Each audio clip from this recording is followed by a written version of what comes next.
Hi everyone, this is Dr. John Demartini. Today I'd like to share with you an idea that you may or may not have thought about on the topic of foresight versus hindsight and the wisdom of having foresight as a transcendent state compared to hindsight. Now, what does that mean?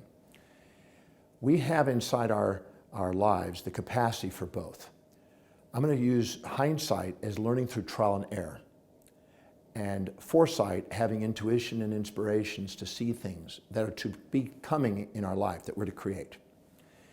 Now, everybody lives by a set of priorities, a set of values, things that are most important to least important in their life.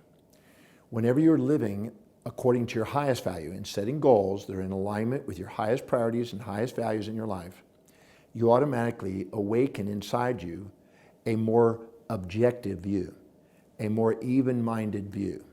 You're able to embrace pains and pleasures in the pursuit of the purpose, which is the highest value.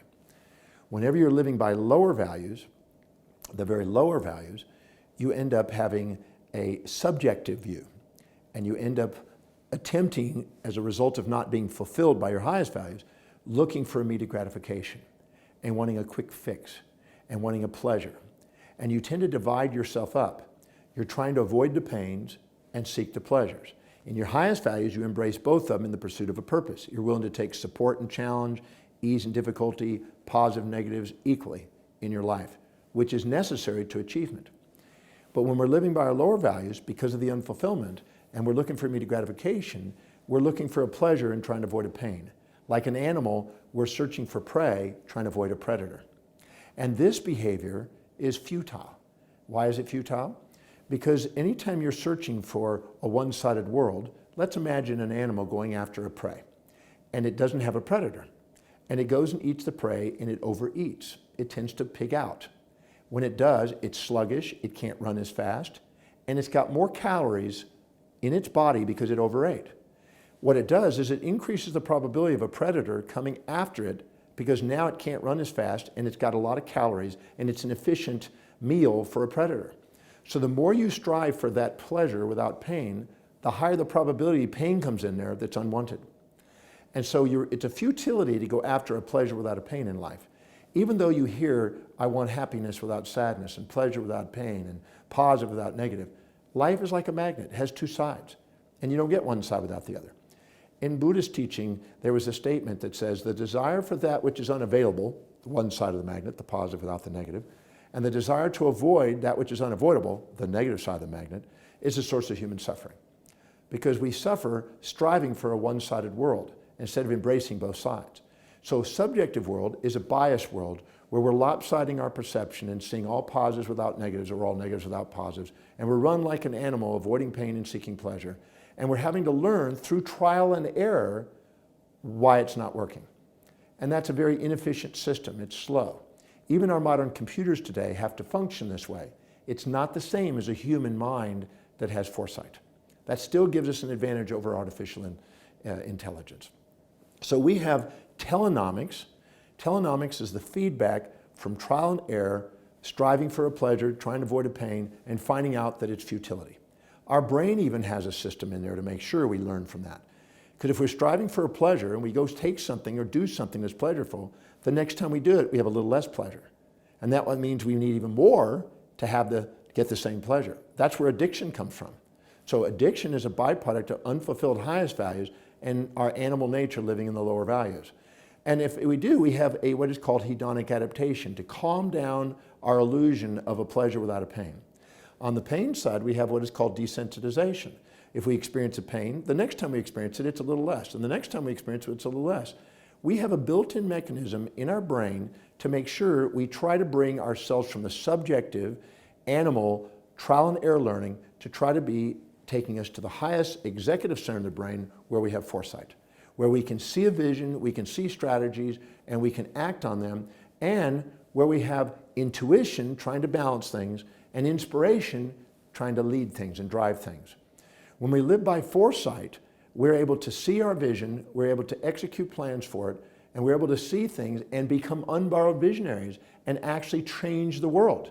Instead of reacting from hindsight as a kind of a follower, it's wiser to be a leader and transform the environment. The difference between a victim of their history, which is a subject to their environment, and a master of their destiny who is able to transform their environment is that difference. So foresight, the ability to see things in the future, is the key. Now, every time you live according to your highest values, every time you do and you achieve and you walk your talk and you achieve because you embrace pain and pleasure in the pursuit of a great purpose and you have that objectivity, your space and time horizons grow. Because every time you achieve something, you tend to set a bigger goal over a longer period of time. So you develop patience, the wisdom of patience. You develop a bigger vision, an expanded vision.